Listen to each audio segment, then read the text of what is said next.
Hello, जय हिंद, नमस्कार साथियों। मैं राजेश कुमार आप सभी का स्वागत करता हूं अपने यूट्यूब चैनल पे। तो साथियों, इस लेक्चर्स में हम आज एक्सरसाइज 1.2 को कंप्लीट करेंगे 9th क्लास में। तो दोस्तों, जो हमारा पहला क्वेश्चन है उसमें हमें सत्य और असत्य बताना है। कारण सहित उत्तर दीजिए। तो जो इसका फर्स्ट पार्ट है उसमें दे रखा है कि प्रत्येक अप्रिमेय संख्या एक वास्तविक संख्या होती है। तो इसका जो आंसर होएगा वो सत्य हो जाएगा, क्योंकि मैंने बताया था कि ये हमारी कोई नंबर लाइन होती है 0 से 3, इधर करें तो -1, -2 और -3। इस जो संख्या रेखा है इसको वास्तविक रेखा भी बोलते हैं। इसलिए बोलते हैं क्योंकि जितने भी नंबर होते हैं, जितनी भी संख्याएं होती है इस रेखा पर दर्शाई जा सकती है।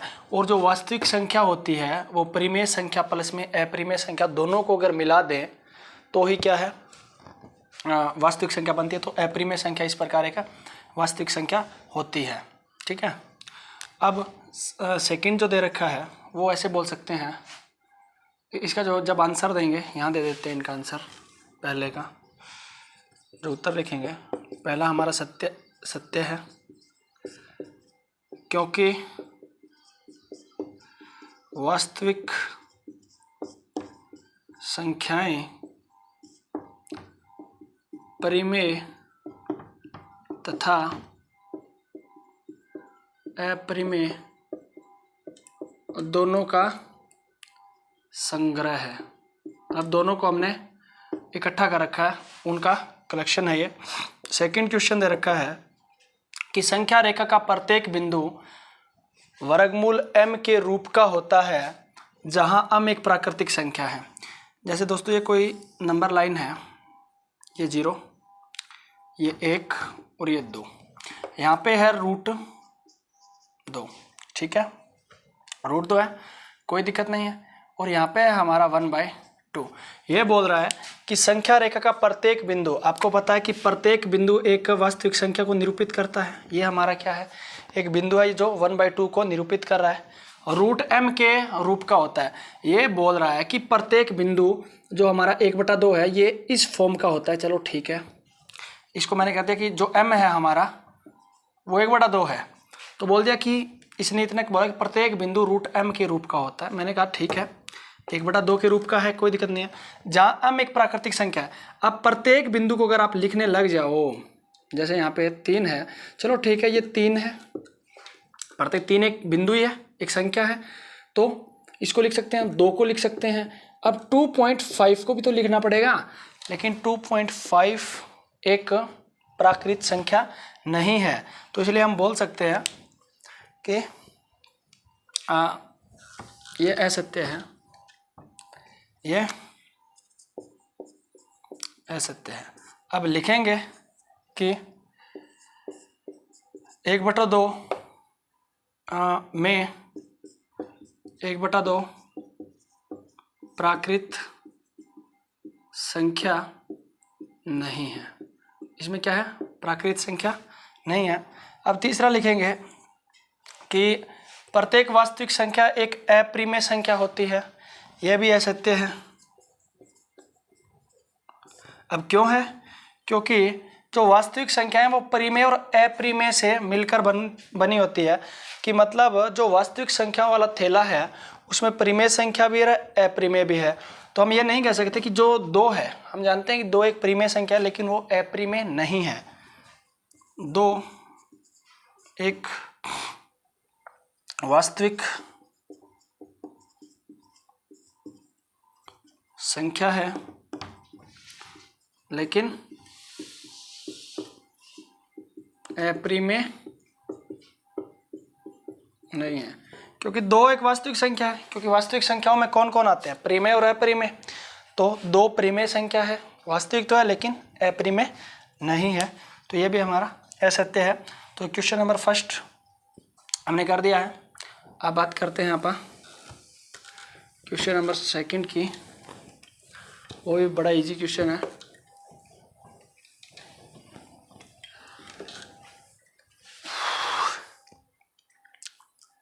क्या सभी धनात्मक पूर्णांकों के वर्गमूल अप्रिमेय होते हैं? क्वेश्चन नंबर सेकंड, क्या सभी धनात्मक पूर्णांकों के वर्गमूल अपरिमेय होते हैं। यदि नहीं तो एक ऐसी संख्या के वर्गमूल का उदाहरण दें। यदि नहीं तो एक ऐसी संख्या के वर्गमूल का उदाहरण दें जो परिमेय संख्या है। तो साथियों क्या दे रखा है, क्या सभी धनात्मक पूर्णांकों के वर्गमूल अपरिमेय होते हैं। मैंने बताया था सिर्फ अपरिमेय संख्याएं वो होती है जिनका वर्गमूल एक पूर्णांक संख्या नहीं होता है, दशमलव वगैरह के जिसके वर्गमूल होते हैं वो अपरिमेय होते हैं। लेकिन ये बोल रहा है क्या सभी धनात्मक पूर्णांकों के नहीं लिखेंगे, नहीं होते हैं। अब क्यों, जैसे हम लेते हैं नहीं वर्गमूल 4 मतलब या 4 का वर्गमूल लिख देते हैं बराबर 2 होता है जो एक परिमेय संख्या है। बस इतना लिख देंगे काम चल जाएगा। इसने बोल रखा है कि सारे के सारे जिस पे ये रूट वाली टोपी लगी हुई है वो क्या है, हमारी अपरिमेय संख्या है। दोस्तों 3 एक अपरिमेय संख्या है, ठीक है, 7 एक अपरिमेय है, लेकिन सारे के सारे जो धनात्मक पूर्णांक हैं उनके वर्गमूल अपरिमेय संख्या नहीं है, क्योंकि इसका ±3 आ रहा है, इसका ±2 आ रहा है, ठीक है। तो जो क्या है, एक परिमेय संख्या है। तो इस क्वेश्चन को भी कर लिया।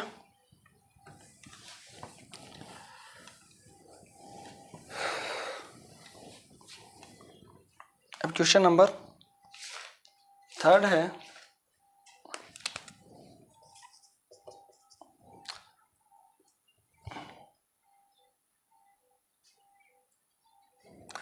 दिखाइए कि संख्या रेखा पर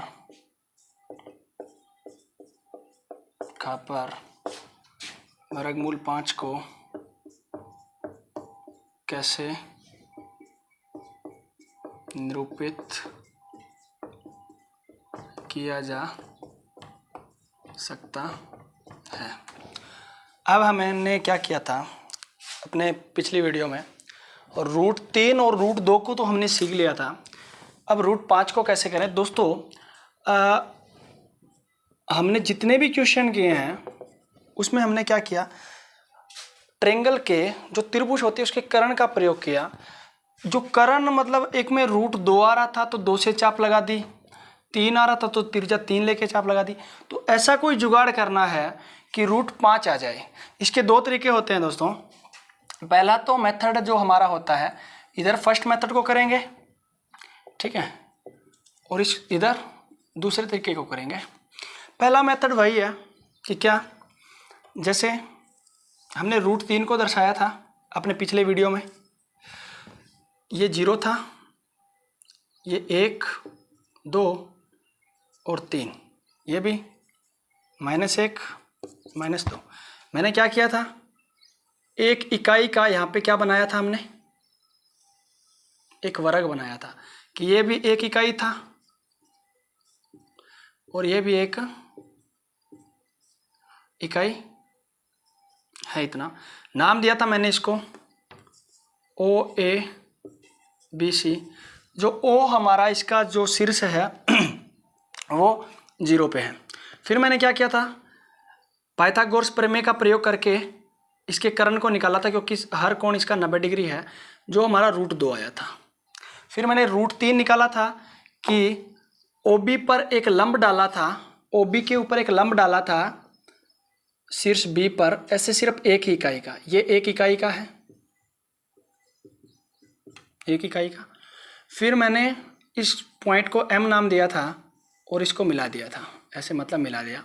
तो ये किसको शो कर रही थी, क्योंकि अगर दोबारा पाइथागोरस प्रमेय लगाएंगे तो √2 का स्क्वायर 2 + 1 √3 आएगा, तो ये √3 हो गया।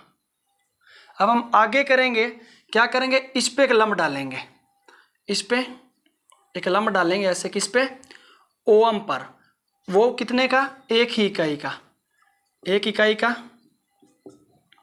लंब डालेंगे तो कितना हो जाएगा, √3 का स्क्वायर करके देखो, √3 का स्क्वायर प्लस में 1 का स्क्वायर, 3 + 1 √4। तो जो हम इसको नाम दे देते हैं हम, कि मतलब ये कुछ इस प्रकार से ही बनेगा, ऐसे कुछ इस प्रकार से बन जाएगा ये। तो क्या, इसको नाम दे देते हैं t। तो OT कितना हो गया, 4। अगर √4 को दर्शाना तो ऐसे एक चाप लगा देंगे।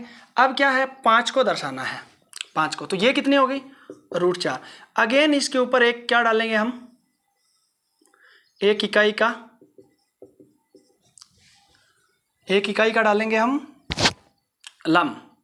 फिर कितना हो जाएगा, पाइथागोरस प्रमेय यूज करेंगे, इसको मिलाएंगे। देखो पहले तो इसको मिला देते हैं, जैसे ये O1 है, तो O1 का स्क्वायर किसके बराबर होगा, O1 का स्क्वायर OT स्क्वायर प्लस में NT।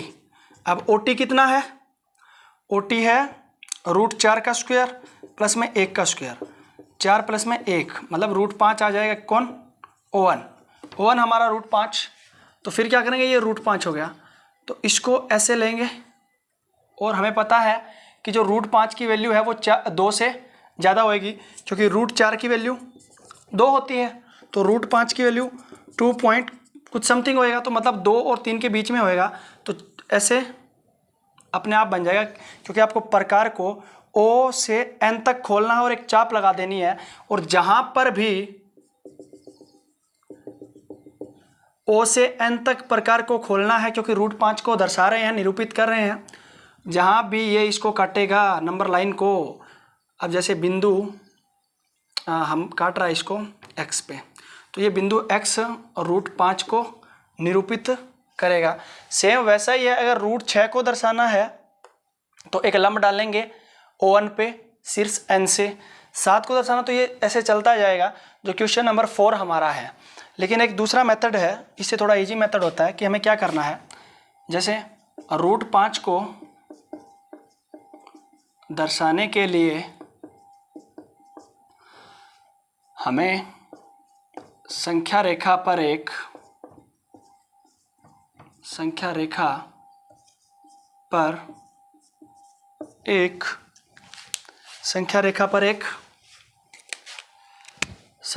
पर एक लंबाई 2 लंबाई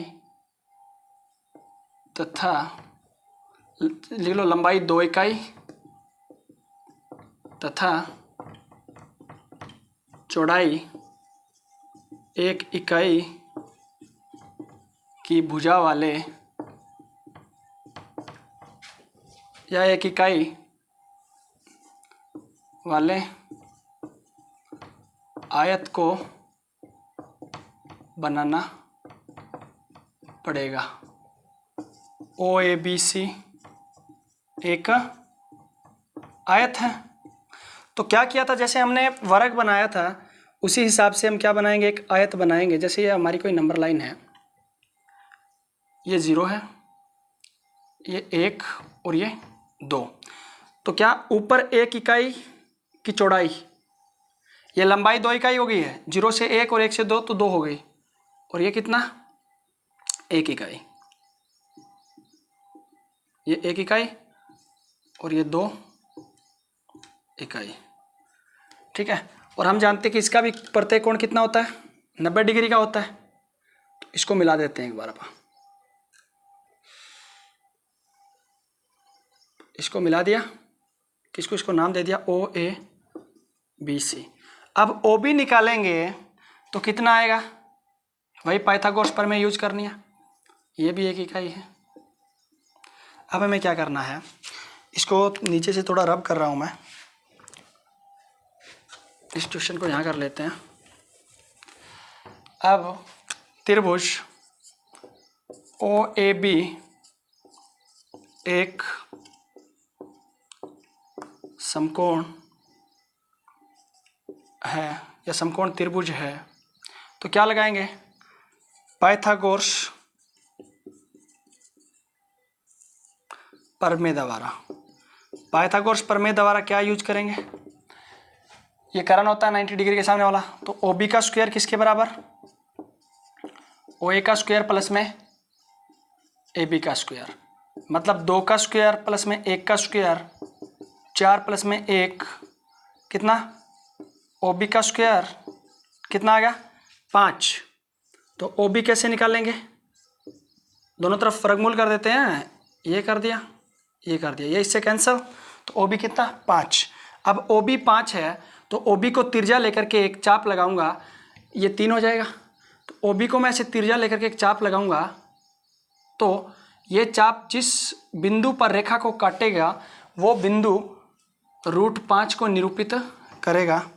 अब क्या है? अतः ओ बी को तिरछा लेकर एक चाप लगाएंगे जो संख्या रेखा को कहाँ पे काटेगी? बिंदु P पर काटेगी, जो अब P पे काटेगी जो √5 को निरूपित करेगा। ये दोनों तरीके हैं। मेरे हिसाब से ये जो मेथड है ये बढ़िया है, क्योंकि आसान भी है। इसमें हमें क्या करना पड़ेगा? पहले √2 को दर्शाना पड़ेगा, फिर 3 को, फिर 4 को, फिर 5 की बारी आएगी। इससे अच्छा ये एक आयत ले लेते हैं जिसकी लंबाई 2 इकाई और चौड़ाई 1 इकाई। इसका जो विकर्ण होगा वो √5 को क्या है? शो करेगा, या √5 होगा। फिर इसके जितना विकर्ण है या √5 या OB को तिरछा मान के क्या लगाएंगे? चाप लगाएंगे, जो इस संख्या रेखा को बिंदु P पे काटेगी। ये बिंदु हमारा कोई P है, ये जो बिंदु P है ये किसको निरूपित करेगा? √5 को ही निरूपित करेगा। तो दोस्तों, इस प्रकार हमारी एक्सरसाइज 1.2 कंप्लीट हो गई है। अगर वीडियो पसंद आए तो लाइक करना, शेयर करना और सब्सक्राइब करें मेरे चैनल को। Thank you.